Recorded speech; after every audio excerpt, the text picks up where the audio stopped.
Good evening, this is QTV News coming to you live from our studios on Kairaba Avenue, and I am Asma Uba. Thanks for joining us. Here are the main news headlines.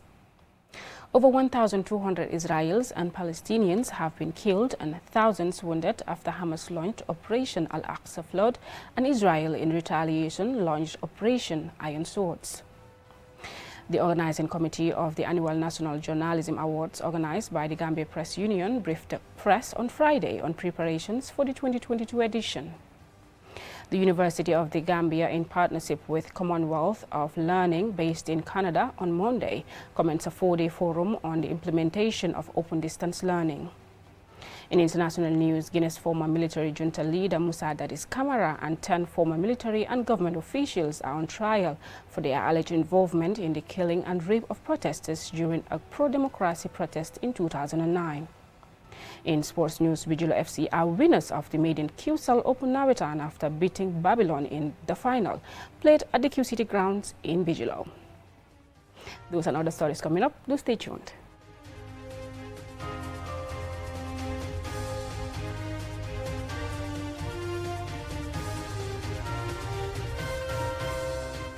Thank you for staying with us. The Palestinian militant group Hamas on Saturday launched Operation Al-Aqsa Flood, and by the time of this broadcast had killed over 900 Israelis and wounded about 2,000, some of whom are in critical condition.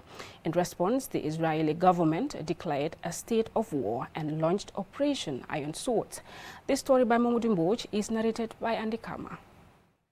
In a surprise attack on Saturday, catching Israel and seemingly much of the world off guard, Hamas militants fired thousands of rockets from Gaza and infiltrated its fighters across the border, where they engaged in firefights at 7 different locations in southern Israel, according to the Israel Defense Forces.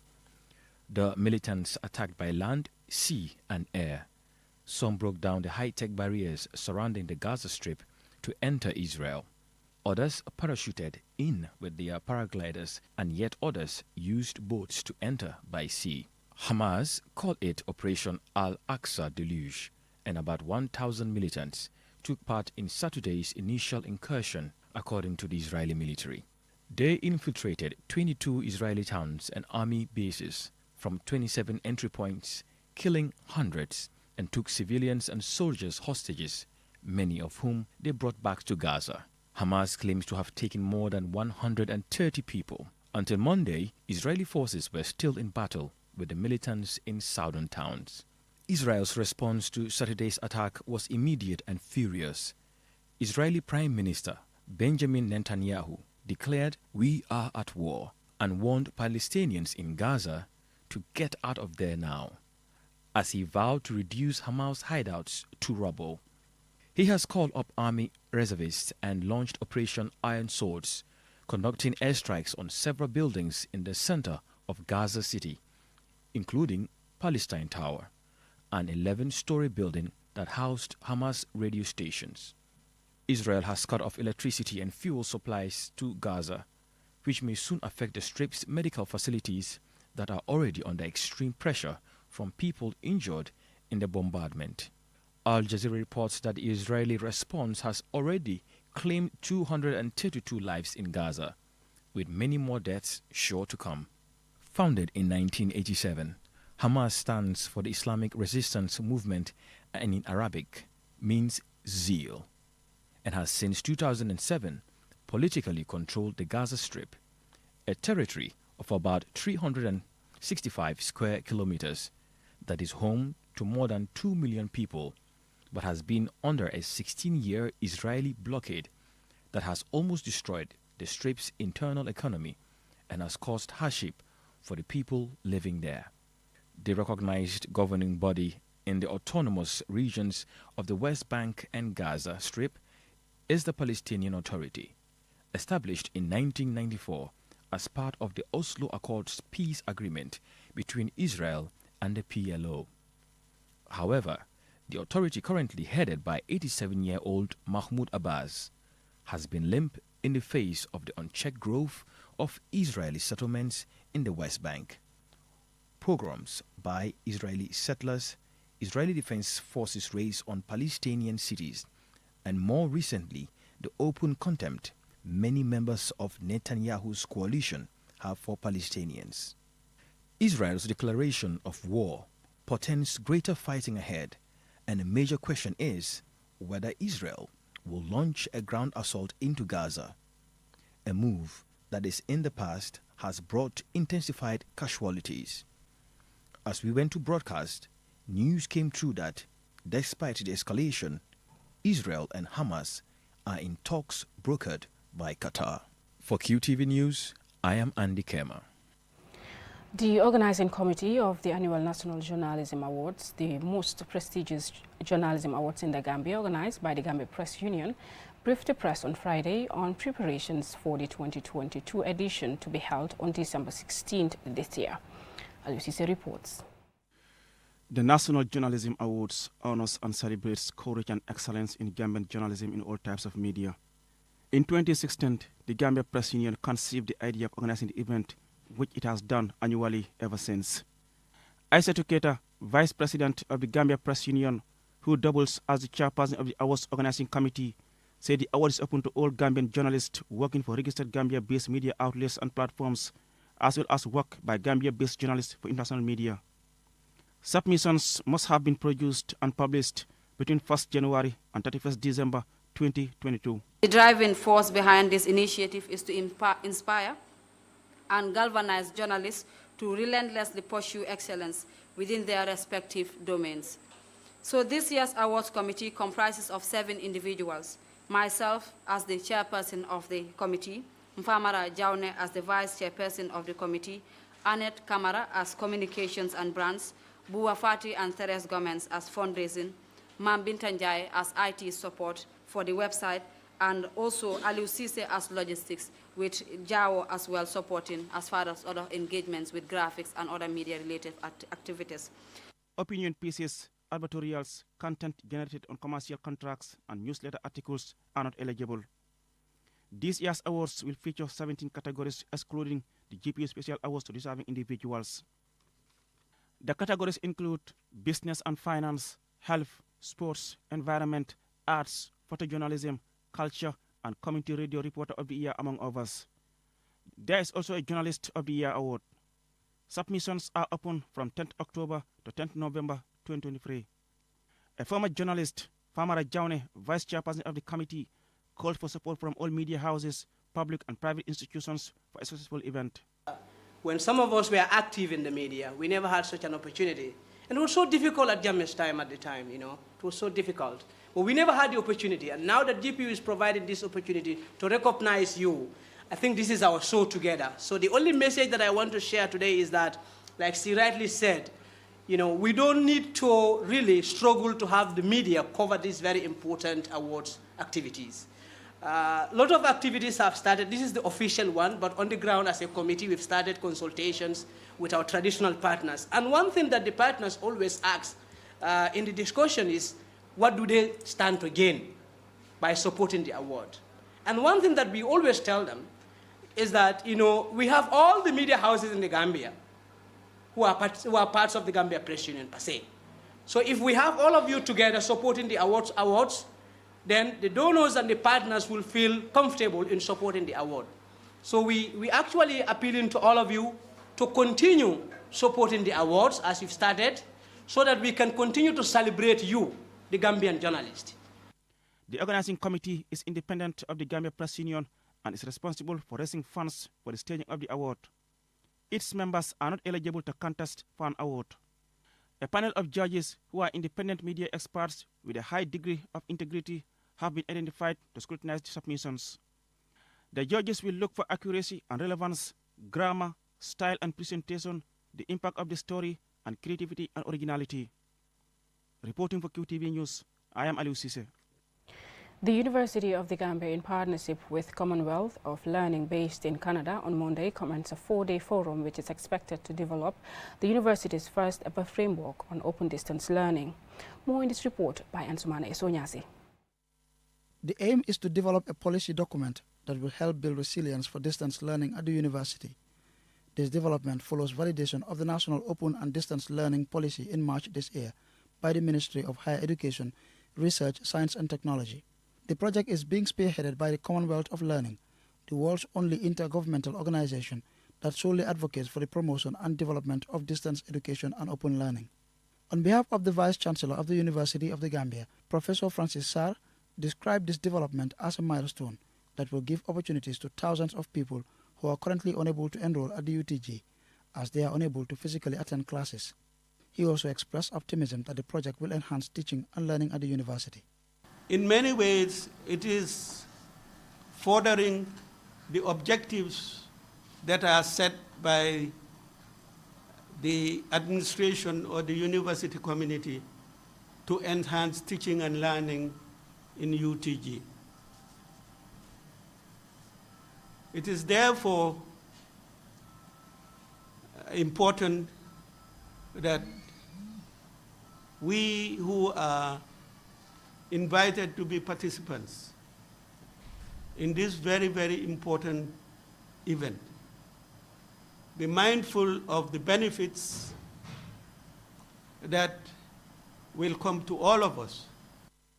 Professor Jane Frances Agbu, a representative of the Canada-based Commonwealth of Learning Organization, says it is important for the UTG to institute such programs as it will help in building institutional resilience for distance learning, and urged stakeholders to take ownership of the project by contributing to the development of the policy, which has the potential to improve livelihoods.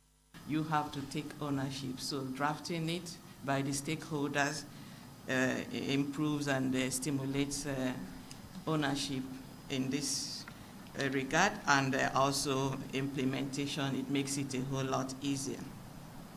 So you will see that by the end of this workshop, each of the statements and the draft policy document will be validated by you, the stakeholders present, so that everybody will agree on the statements and take ownership for that. Professor Kayode Adeki, the UTG's ODL Commonwealth Distance Learning Project Coordinator, who participated virtually, spoke of the impact this project will have in providing learning opportunities and complementing efforts towards MOHA's and UTG's transformation agenda. Distance learning allows you to study wherever you are, arranging your studies around your work or family, using study materials online. Once fully implemented, the policy is expected to provide a framework for the implementation of distance learning at the university. Answane Sonyasi for KTV News. That story by Answane Sonyasi takes us to a commercial break, but when we return, we have more local, international, as well as sports stories for you. Do stay tuned. From October 7th to 14th, it's the Flash Sale. At Batimat, we like to surprise you with breathtaking discounts. Can you imagine? Discounts up to 80%. 80% off tiles, sanitary, electricity, and lighting. Take advantage of our discounts and make your dream project a reality. Don't wait any longer. The offer is valid for only 7 days. See you soon at Batimat. Batimat, welcome home. Waalaikum salam. Pagal mama dem. Na ngeen def. Xadi li nga jël ci Armanti mom machallah. Yow, man de ma Armanti lay dundé suma kër. Gis bi dafa ceeñ. Ceeñ. Masuta ceeñ. waaw du gis ngeen daw si ba mu amee sikki sàkkane Armanti mii dañoo wecci ay cafkaam ba ñu ko ubbilee siwo bi ba xet gi dugg ko cam billaahi la mu yëg bari na Armanti ñaar fukki at ak nangam ba mu ne cëpp ci réew mi ba tey mësula wecci doxalin mësula wecci cafka bu leen ci am benn ñaari xel man mii di jaay lépp luy produit gi Armanti rek am naa ko am na 500 millilitres 1000 millilitres ak 5 kilos ba noppi nag am 750 ml bi nga xam ne mi ngi toj réew mi gis nga Armanti Eva Protect Milk bi mooy mos dolli te Armanti spaghetti bii ngay gis moo dàq ci spaghetti yi gis nga Armanti bottom margarine bi noonu la gënee ci yow mi nga xamante ne yaa ngi jaay tàngane ci Johnson bi comme bi fi Armanti la dugal sa waa ñoddi sa kombe bi gis ngeen lii sardañ la da nga gis boobu jën bi dafa neex gis nga meew ko ndig mil bii Armanti ko fi indi moom mi dafa sakkan xoolal xale bii nu muy naanee banana milk bi gis ngeen flamingo oil bii dem leen ci bépp boutique bépp supermarket ci bépp marché Armanti ki prodogam kenn mënu ko Armanti bobo ndax moo di good quality food.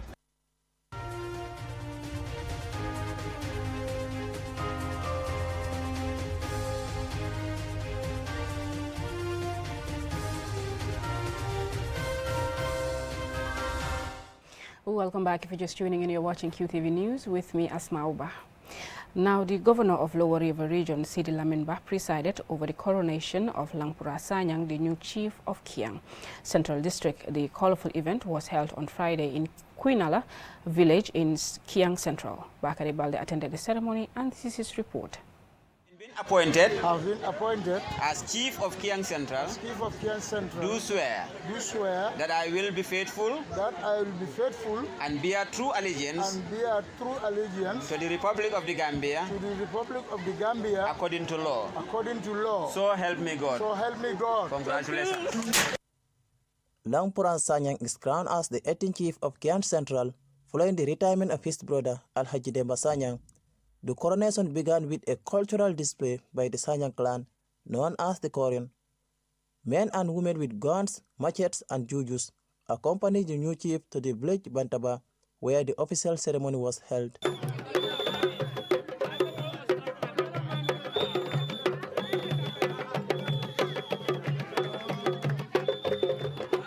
Al-Haji Yaya Jajusi, the chief of Jarawes, who spoke on behalf of all chiefs present, assured the new chief of their support and implored him to work for the interests of his people and the government.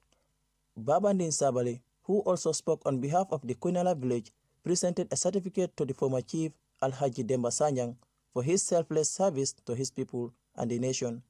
Mr. Sabali described the new chief Langpuran Sanyang as a man of peace with a good heart for people. The new chief Langpuran Sanyang thanked the former chief and President Barrow's administration for the trust and confidence they have in him. He called on his people to remain united, work hard, and support the government's development agenda. This was followed by handing over of the scepter, the symbol of authority for chieftaincy. After the swearing-in, the national flag was hoisted in the new chief's residence to symbolize the beginning of his chieftaincy.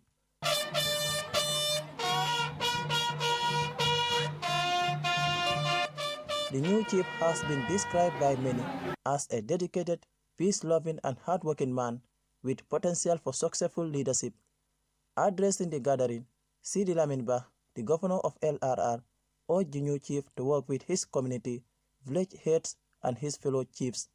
The governor assured him of his office support.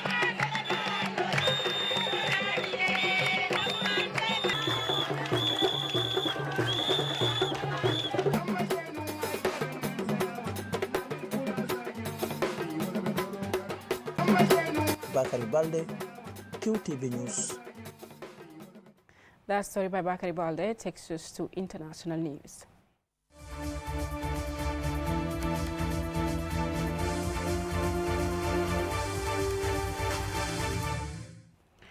The trial for the September 2009 massacre of protesters in Guinea resumed last week. Guinea's former military junta leader Musa Dadis Camara and 10 former military and government officials are on trial for their alleged involvement in the killing of 156 people and the rape of at least 109 women during a pro-democracy protest. Mudalamin Choi tells us more. The military ruler, Musa Dadis Camara, had seized power in Eco in 2008, hours after the death of President Lassana Conte. Following the takeover, Camara had promised a swift return to civilian rule, but his subsequent announcement of a plan to contest the January 2010 elections surprised and shocked many Guineans, some of whom did not want him to succeed in that bid, leading to tens of thousands of protesters to gather at the stadium in Conakry in protest. Armed military personnel were deployed to quell the mass protests, who responded with heavy-handedness, resulting in allegations of horrific accounts of the slaughter of civilian protesters, including stories of shooting, stabbing, raping, and assault. In the wake of the incident, the military leader, Camara, spoke to the media and dismissed allegations that he was involved in the massacre. The international community condemned the attack on the civilian protesters and called for justice for victims, describing the incident as a crime against humanity. In 2022, after several justice campaigns, a trial was opened for the crimes committed on the 13th anniversary of the massacre. Among those indicted are 11 suspects, including several high-ranking military and government figures, and the former junta leader Musa Dadis Camara. Criminal charges against the accused include murder, assassination, rape, sexual assault, and torture. Recently, the trial suffered delays due to a protest by prison guards and a lawyer strike for unsettled legal fees. On Tuesday, 3rd of October this year, the trial resumed, and hopes are high that there will be some progress. More than 50 victims of the brutal stadium massacre and 11 accused have been heard by judges in the past year. Observers of the trial see it as a rare example of domestic accountability involving high-level suspects, which could inspire more domestic accountability efforts globally. Mohamed Lamin Choi, QTV News. From international news, let's now take a look at sports news.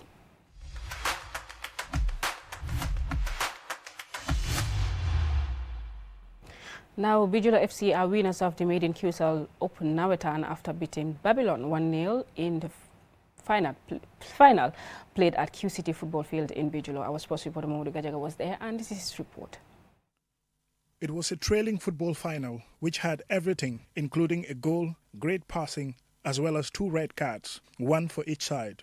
Hadim Gom's magnificent header in the second half was enough to propel Bijolo FC to victory. Babylon dominated possession for much of the first half and had many close attempts on goal. Bilal Job of Bijolo FC had the first open chance, racing one-on-one with the keeper before shooting wide. In the second half, Bijolo FC dominated possession, created chances with wonderful interaction between Sehu Sanko, Matar Job and Usman Jai. Hadim Gom scored his 6th goal of the competition with a beautiful header after a long pass from Babukar Bojang. He was tied with Babylon's Alfuseni Cisse on 5 goals. With his 6th goal, Hadim won the Golden Boot awarded to the top scorer. Pressure increased and tempers flared, which saw Modu Sow of Babylon FC sent off for punching an opponent in the face, while Usman Jai of Bijolo FC, who otherwise had a wonderful game, was giving his marching orders for dissent. Bijolo received a trophy and $50,000 as champions, and Q Group chairman Mohamed Jah offered an additional $50,000 to their prize money during a post-match address. Mr. Jah thanked the organizers and says the competition will be bigger and better next year. Lii mooy bu yóbbu football kanam lu ko yóbbu kanam mooy discipline discipline really te maa ngi leen di assure next year tournament bi gën a rëy te ma wax leen ne yéen ay di only nawetaan team nawetaan championship boo xam ne dañ ko televise live. The final drew a huge crowd of supporters and dignitaries. Ibrahim Amane, head of sports and deputy manager at Q City, is the coordinator of the Nawetan, and the 16-team competition featured teams mostly from the Greater Banjul area, battling for the ultimate prize. Mamoudou Gajaga, QTV News. Congratulations to Bijolo FC. I'm afraid that's all we have for you on this news bulletin. But before we go, a recap of our news headlines. Over 1,200 Israelis and Palestinians have been killed and thousands wounded after Hamas launched Operation Al-Aqsa Flood and Israel in retaliation launched Operation Iron Swords.